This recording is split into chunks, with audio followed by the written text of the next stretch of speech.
Buhay pa rin ang UNITEAM. Yan ang siniguro ni Pangulong Bongbong Marcos sa kabila ng mga tirada ng mga Duterte. Sabi pa ng Pangulo, hindi naman nagbabagong pakikitungo niya kay Vice President Sara Duterte. Nasa frontline ng balitang yan si Camille Samonte. Mismong si Pangulong Bongbong Marcos na ang nagsabing buo pa rin ang UNITEAM. Dagdag pa niya, masigla ang alyansang ito. Sa UNITEAM, nagtambal ang tandem ni na PBBM at VP Sara Duterte kung saan landslide ang kanilang panalo noong 2022 elections. UNITEAM is not just one party or two parties or three parties. It's the unification of all hopefully all the political forces in the Philippines to come together for the good of the country. And that is still there. It is still vibrant. It is still working. Dagdag pa ni PBBM, walang nagbago sa pakikitungo niya kay VP Sara at magpapatuloy pa rin daw ang bise bilang Education Secretary. Well, it's exactly the same. Hindi naman nagbabago. Pero para kay dating Senador Laila De Lima, hindi na raw pwedeng magpatuloy sa paglilingkod si VP Sara sa administrasyon. Kasunod yan ang prayer rally sa Davao City kung saan pinalakpakan daw ng mga Davaoenyo ang mga panawagan na umalis na sa pwesto si PBBM.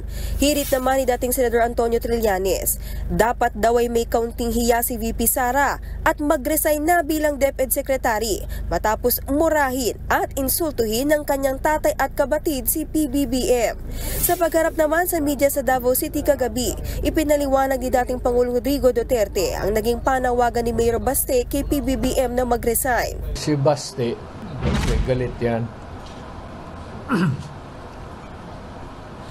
Kasi kapatid niya nandyan eh. Kung tanggalin mo yung konstitusyon, sana pulutin si Inday.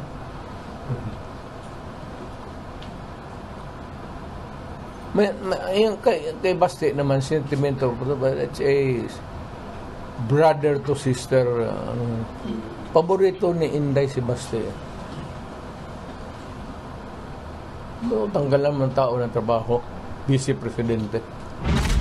Ang kapatid naman ni PBBM na si Senadora Amy Marcos, naniniwalang hindi na buo ang UNITEAM. UNITEAM, talagang may tama na, no?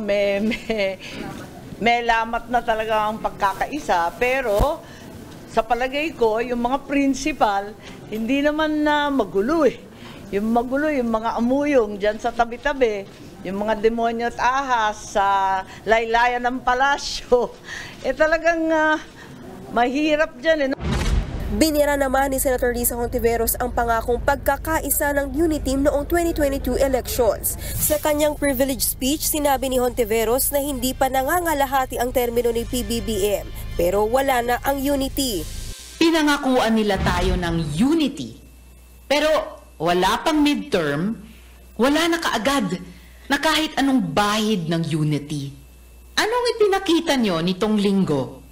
Tunggalian na naman. Kontrahan na naman.